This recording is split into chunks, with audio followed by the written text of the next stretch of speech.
Na štai ir pražydo gudobelė. Viena iš keletos rūšių gudobelių. Ir atėjo laikas rinkti lapelius ir pumpurėlius.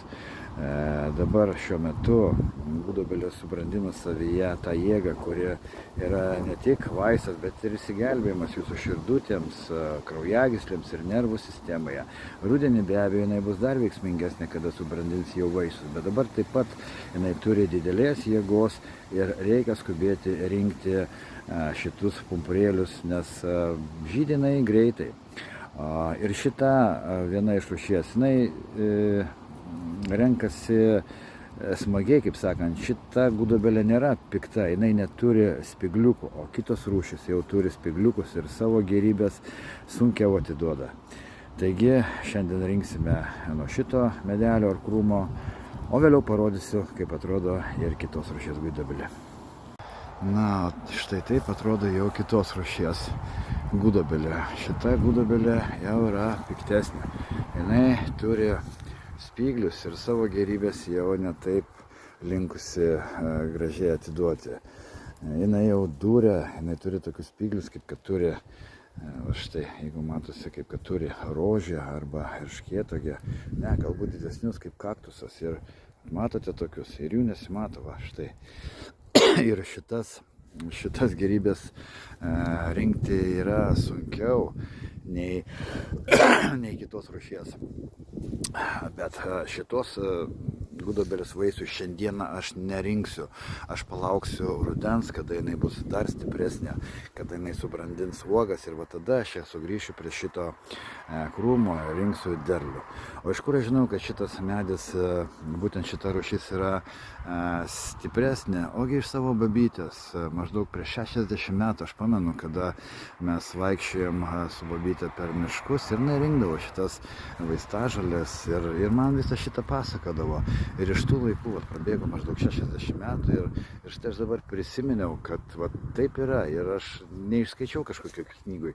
Tiesiog aš atsimenu, ką man babytė pasakodavo. Tai lygiai taip pat dabar ir darau aš savo vaikams. Bet ir mano vaikai dabar, kaip ir man tada prieš 60 metų, kai man pasakojo babytė apie visus šitus dalykus, man nebuvo įdomu tada visiškai. Aš stengiausi greičiau pabėgti, žaisti, nes man tas gėlytes rinkti buvo visiškai neįdomu. Tačiau jinai, suprantat, kaip gavosi, ji pasėjo sėklą manyje ir daugiau kaip po 50, beveik 60 metų tą sėklą paėmė manyje ir sudygo ir aš prisiminiau tai. Ir dabar aš kalbu tai savo vaikams, mokinu viso šito, perduodu tas žinias ir aš matau, kad jiems irgi neįdomu, kaip man tada nebuvo įdomu. Tačiau aš žinau, kad vieną dieną jie prisimins mano žodžius, jie sudygs jų širdutėse ir jie sugrįš ir darys tą patį, ką darau aš. Ir jūs kalbėkite su savo vaikais, rodykite jiem, pasakokite. Ir nesvarbu, kad jums atrodo, jog jie jūsų neklauso. Taip, jie jūsų neklauso, bet vaikai turi tokias savybės. Kiekvienas jūsų ištartas žodis yra kaip sėkla.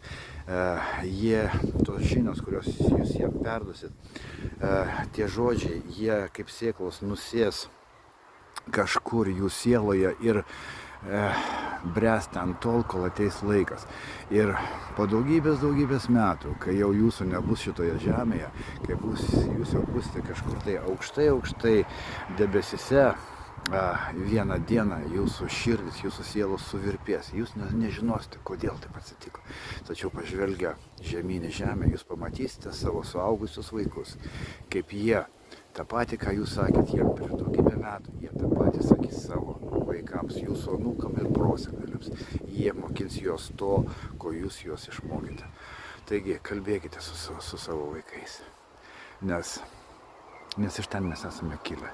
Tai buvo visada. Tai buvo ir tai bus visada. Mes savo žinias perdodame iš lūpų į lūpas, iš kartos į kartą. Iš kartos į kartą. Ir taip mes išlikome iki šių dienų. Ir taip mūsų vaikai išliks. Taigi, brangieji, štai taip atrodo sveikatos medis. Kalbėkite su savo vaikais. Ir būkite sveiki.